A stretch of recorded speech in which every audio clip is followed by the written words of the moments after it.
সহকর্মী সেলিয়া সুলতানা। সেলিয়া, এই দফায় কোন কোন দুর্বল ব্যাংক এই ঋণ সহায়তা পাচ্ছে? আর বিশেষ করে আরেকটি বিষয় আপনি বলবেন, যে পরিমাণে ঋণ সহায়তা তাদেরকে দেওয়া হচ্ছে সেটি কি আসলে এক মাসের মধ্যে এই তারল্য সংকট অতটুকু ঋণে তারা কাটিয়ে উঠতে পারবে কিনা, কি মনে হচ্ছে, কি বলছেন তারা?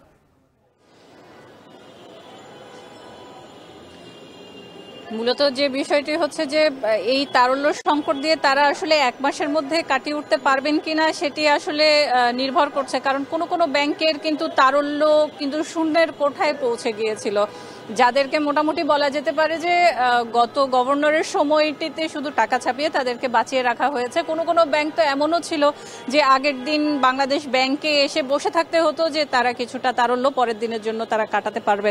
এই বিষয়টি ছাড়াও যদি আজকের বিষয়টি বলতে হয়, সেটি হচ্ছে ইসলামী ব্যাংক, ফার্স্ট সিকিউরিটি ইসলামী ব্যাংক, এক্সিম, ন্যাশনাল সোশ্যাল ইসলামী ব্যাংক, এই ব্যাংকগুলো হচ্ছে আজকে প্রথম দফায় কিন্তু তাদের তারল্য পেল এবং তাদেরকে তারল্য দিয়েছে city bank, mutual trust, Dutch Bangla, Sonali bank এবং বেঙ্গল এবং ইস্টার্ন ব্যাংক লিমিটেড।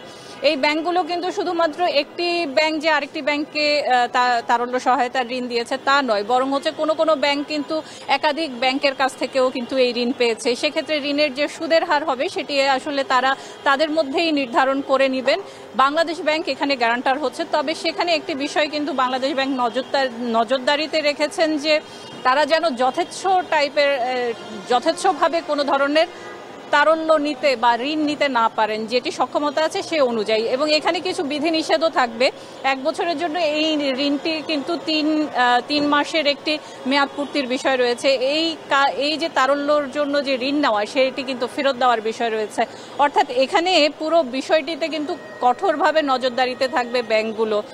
এটি হয়তো প্রতিদিনের যে প্রয়োজন সেটি হয়তো কাটিয়ে ওঠা সম্ভব হবে না, তবে যে রোলিং করার যে লেনদেনের যে রোলিং করার বিষয়টি রয়েছে তাতে বেশ কিছুটা অন্তত স্বাভাবিক হবে। যারা গ্রহীতা আছেন, ব্যাংকের আমানতকারীরা আছেন, যারা অর্থ লেনদেন করতে আসেন, তার সেই সমস্যাগুলো প্রতিদিনের বেশ খানিকটা কেটে যাবে বলে ধারণা করছে বাংলাদেশ ব্যাংক। এই ছিল মূলত আমার কাছে এখন পর্যন্ত বাংলাদেশ ব্যাংক থেকে এই প্রথম দফায় যে 5টি ব্যাংক তারল্য সহায়তা পেল, দুর্বল ব্যাংক যেগুলোকে আমরা বলছি 6টি ব্যাংকের থেকে, সে বিষয়ে সর্বশেষ যুক্ত ছিলেন সহকর্মী সেলিয়া সুলতানা।